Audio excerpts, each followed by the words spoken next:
Hi guys, welcome back to my channel, and if you're new here, I'm Johanna and welcome to my cozy book space. So for today's video, I'm going to be doing my September wrap up. These are all the books that I read in the last half of September. I read about 12 books, I want to say. I read 11 books. So let's get right into it. We're starting off with one that I don't even remember. This is Owned by the Mountain Man by Gemma Weir. I had originally read the first book in this series earlier this year, and I believe I gave it a 3-star. I enjoyed that one. I didn't love it, but I figured I'd continue through the series, especially because it is a series about a group of brothers finding their significant other, and they're super over the top, alpha, possessive, controlling. Like, when I say over the top, I mean over the top, and sometimes it's even over the top. So for this one, I gave it 3 stars. I didn't really enjoy this one as much as the first one, so I don't think that I'm going to be continuing the rest of the series. This one was just it is a mountain man who gets obsessed and possessive over, I believe, the heroine from the first book's best friend. And it goes on from there. He does some shady ass shit, but you know, we let it slide because he's good in bed. It was okay. Then I ended up picking up Resting Witch Face by Juliet Cross. I was really in my mood reader era. I feel like in the last half of September, I ended up picking up Resting Witch Face because I wanted to finish the series. It was giving like cozy paranormal vibes, like kind of think of intro to spooky season, and I loved it. I gave it 5 stars. It was everything that I wanted and more. Emphasis on the more. I just ate this book up. I missed being with the Savoy sisters. So this one is about Jules and Ruben. So Ruben is a vampire. He is the head leader of the vampire clan. And then Jules is a witch, and she is the leader of the witch coven, but she's also the leader of like all supernaturals in New Orleans. We know from the beginning that Jules and Ruben had a previous relationship, but they are no longer together. And it's very obvious in the previous books like how there is that tension between them because they do have a past. So this is a second chance romance, and we start off in this book, we kind of get a flashback of when they were first together in the prologue. It was so good. It jumped right into a little smutty scene. I was like yes. And then we kind of move forward. We're at this other sister's wedding. I can't remember what Savoy sister it is, but she's getting married, and there's a moment there where Ruben tells her like, it's time, like I'm coming for you, like I'm coming to get you back. This is also kind of like a road trip romance because they do have to journey around to talk to vampire leaders in different districts or parts of the world to convince them to add a seat for werewolves. So there is that like political plot, but it's very heavy on the romance. It's very heavy on the second chance. Ruben pulls out all the stops. There is a moment where he is literally on his knees, and I think when I got to that part, it just made the entire book for me. Like I can't. And he's a vampire, and the smutty scenes, please. It was so good. 5 stars. After that, I ended up listening to Reckless by Elsie Silver. I actually did a whole reading vlog for this book, so I'm not gonna go too in-depth into it. I will link it up in the cards for you guys to go and watch. But Reckless is about Winter and Theo. It is a surprise pregnancy. It is bitchy heroine, playboy, cocky, confident hero, giving all of those vibes. Theo is up there. He is my second favorite man in the Chestnut Spring series. Cade still holds the #1 spot, but I loved this book so much I gave it 5 stars. After I finished Reckless, I read Grimm and Barrett by Juliet Cross. This is the 6th and final book in the Say a Spell series. This is about Clara and Henry. This one was a very sweet ending to the series because with Clara and Henry, we see scenes and snippets of them throughout the whole entire series. So once we get to their book, it gives insta love, but it's not, because if you had read it from the beginning, you would see like their relationship build up. But in the 6th book, we kind of get where Clara is fed up with Henry, and she's like, I'm making my move because he's never going to make a move. And Henry is tortured and damaged. He just doesn't think that that he's enough for Clara, and he just loves being around her. He gets this sense of calm, his anxiety eases, and Clara is an aura, so she like gives people happy boosts. And Henry, we get to see a lot of his power in book 4. He is able to go into the afterlife. He's able to go to a different dimension, to where people have died and their souls stay in a realm before they are able to move on. I'm really doing such a bad job of describing that. It is so much better described in the book.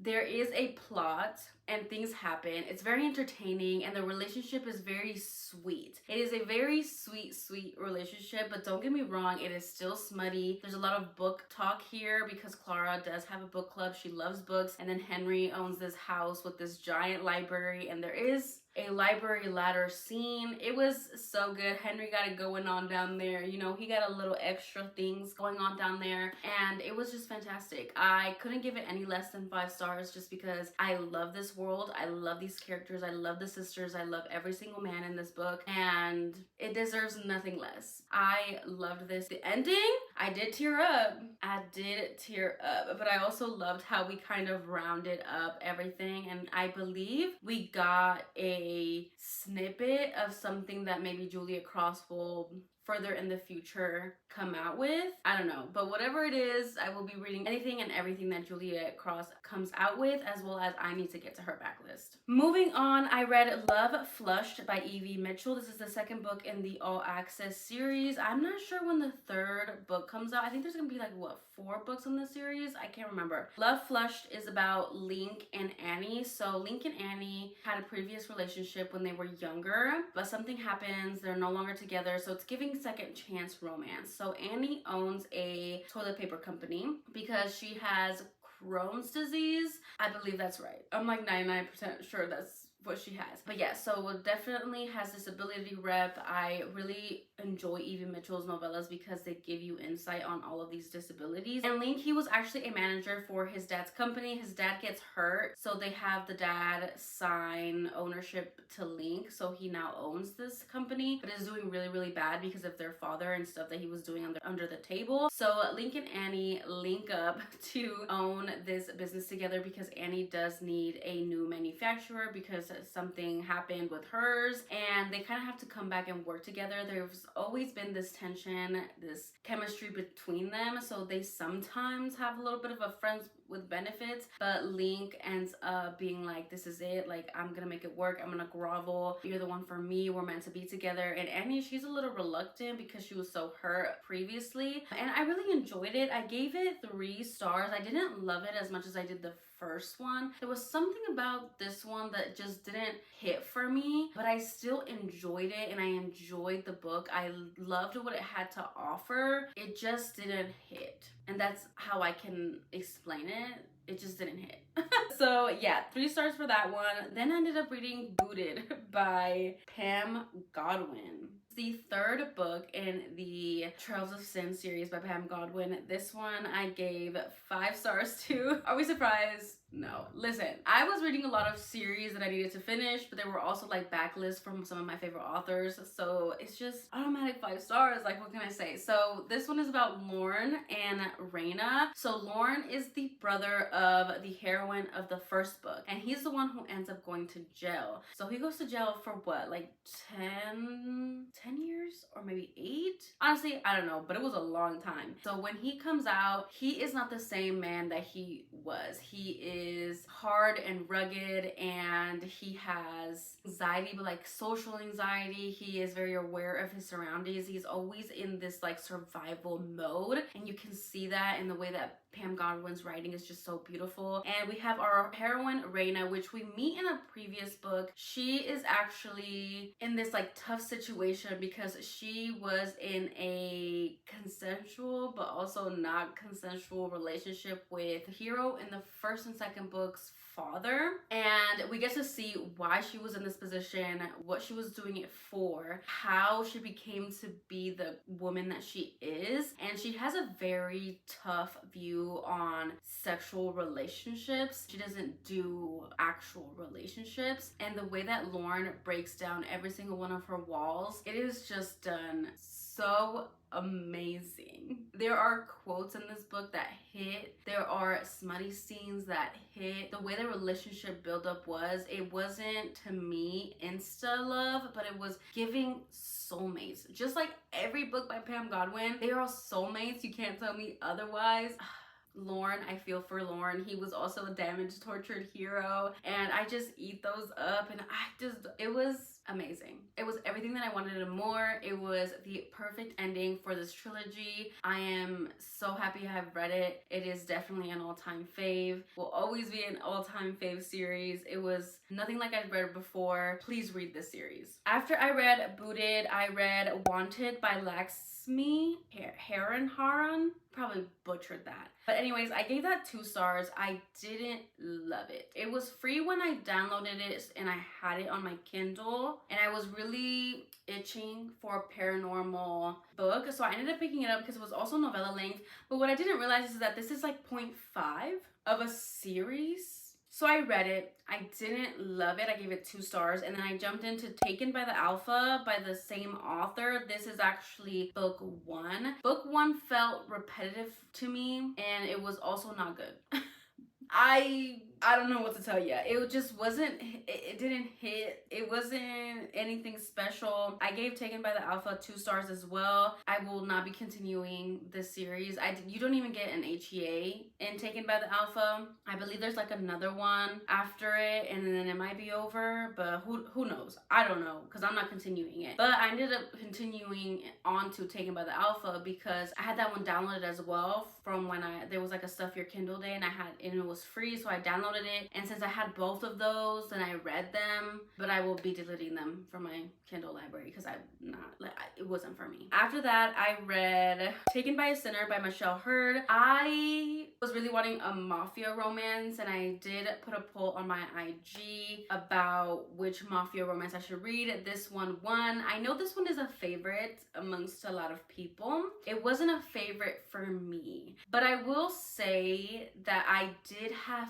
fun. I did enjoy my time while I was reading Taken by a Sinner. I gave this book 3.5 stars. This is about Nicholas and Tessa. So Tessa's mom marries Nicholas's father. They basically marry into the mafia. Tessa had previous mafia situations because her deceased father was the accountant for the mafia, so that's how she knows about the mafia. So she's not like in the mafia, but she knows about it. And Nicholas, he's actually the head of said mafia of his region or whatever. And so they are stepbrother and stepsister, so it's giving that trope, and it's also forbidden, forced proximity, alpha hero, possessive hero, obsessed hero. Smut is A1. It was really good, and it was a struggle for me to get into the writing in the beginning, but once I just kept reading and I reached that 20% mark, I was invested. It clicked, and I was enjoying the ride. I just didn't feel a deep enough emotional connection between our characters. I mean, yes, there were moments and conversations where you get to see them connecting, but I didn't feel it. It felt very much a physical relationship. So like I said, I did enjoy and I did have fun reading it. That's why I gave it 3.5 stars, but I did round it down to a 3 because I also didn't love it. I wanted more from it, and I think we get a little bit of a snippet of who the next couple is gonna be for this series. So I will say I will be continuing the series because I did like the writing. I do like the mafia. I love those elements. Maybe just the first book wasn't for me, but sometimes I end up loving the second or the third book more. I don't know. Let me know how you feel about Taken by a Sinner because I was really wanting to love it, but it just didn't click for me. Anyways, next book I ended up reading was Return to Monte Carlo by Kate C. Wells. So this book, I am so conflicted. I saw this book twice. I saw the first time I saw it was on Jen from the Book Refuges channel, and then the second time I saw it, she was saying how it was available on KU Now on her IG stories. So I immediately downloaded it because I knew it was a novella length, and I also knew about Kate C. Wells. Every time people talk about groveling and like a good groveling author, they say Kate C. Wells, especially for her Alpha Paranormal series. They say that the grovel is phenomenal. And I love me a grovel. And I also read the synopsis, which I just dove right in. What can I say? I dove right in and immediately I vibed with the writing. I saw the emotions and the feelings from the heroine and how she was feeling about the hero. It is between Marco and Diane. So Diane has done a dinner for Marco and their first year anniversary being married, and she invites all of his family, and she's a very rags to riches type of heroine. She grew up in Texas. She's like humble beginnings, but she married Marco and he's like a billionaire, and it takes place in like the 1980s, I believe. So I really like that. I really like the setting. I like the writing. I like the characters. So Diane is very upset because their first year of being married was nothing like Diane thought it was gonna be. Marco, he really does, like, he ignores her, and it's not because he does it on purpose, but he runs this business and his business supports a ton of people, so he has a lot on his shoulders, and he does have a traumatic past, which is further explained later in the book and why he is the way that he is. I loved finding out his past. I loved seeing Diana's personality. I don't think we ever do we get Marco's point of view. I want to say we do, but at the same time I'm not sure. So at that point I can't remember, but I think we do. We do. Anyways, and he is late to this anniversary dinner. So she kind of has this like breakdown where she's like, what am I doing here? His family treats her like shit.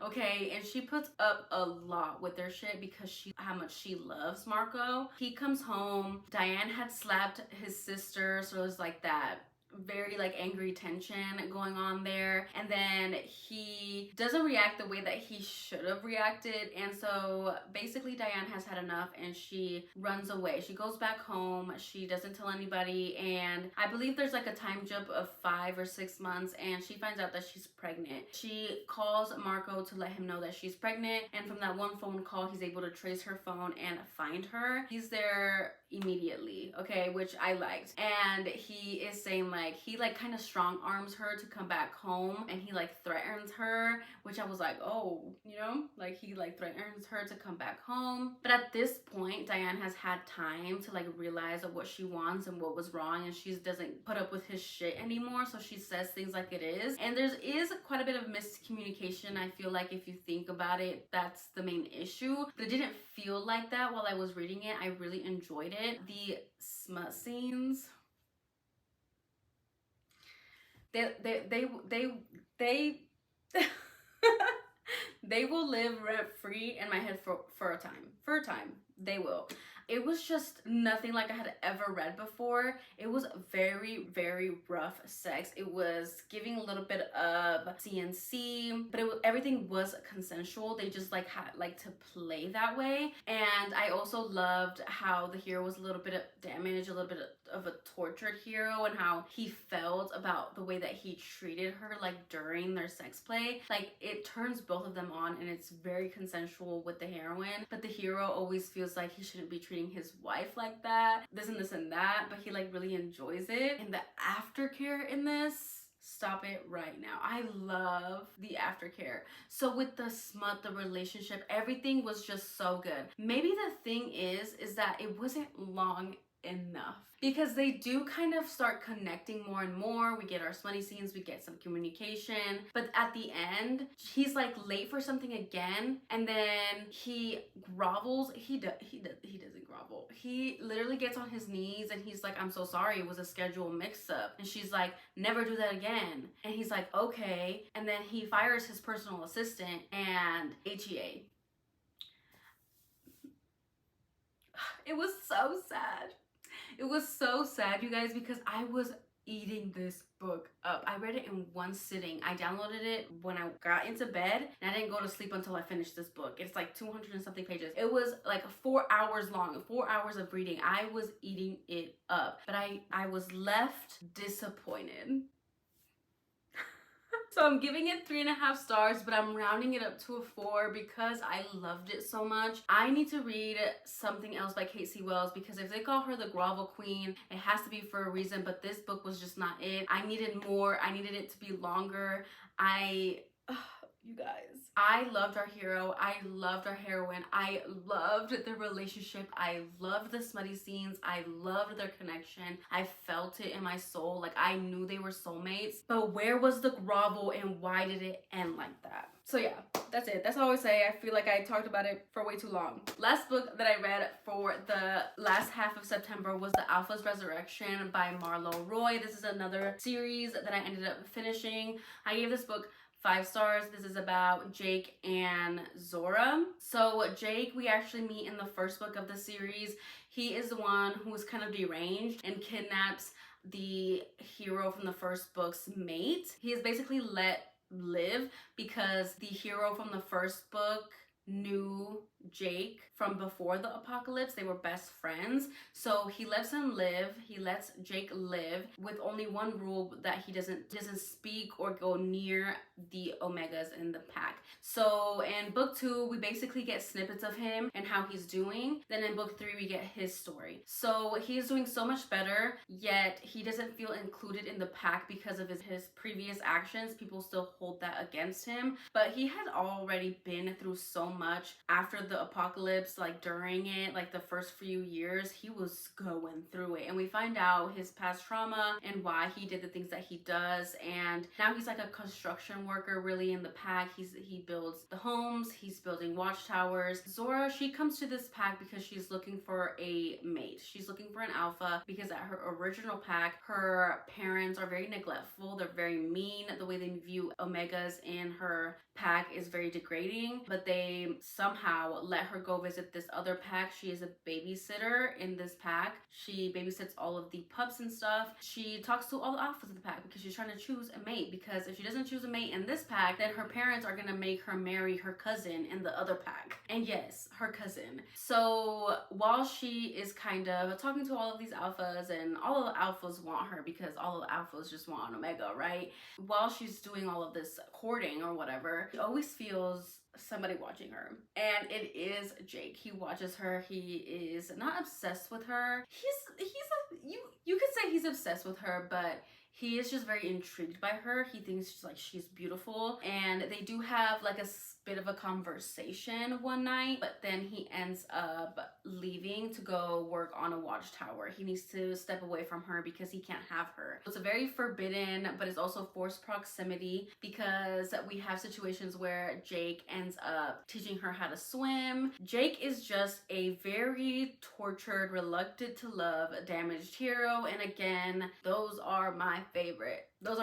So he's very insecure. He doesn't think that he is the best option for Zora, but Zora is, I want a mate. I know who I want, and it's you. I want you. Point blank, period. And I loved her for that. I really did. I thought that she really needed to be that way for Jake because she is able to make her own decisions. And later on, obviously, they are fated mates. They are meant to be together. They are soulmates. But just every scene, every conversation, being in both their point of view and seeing how Jake just is so incredibly into Zora and how it is vice versa. It was just so beautiful. I loved it so much. I am so surprised that this is Marlo Roy's debut series. Like, her writing is phenomenal. This is the series of Omegaverse that I have loved and given 5 stars only. Usually when I read an Omegaverse, they're usually novellas and they're not really ever that good. I enjoy them, I love them, but they're not like 5 stars. This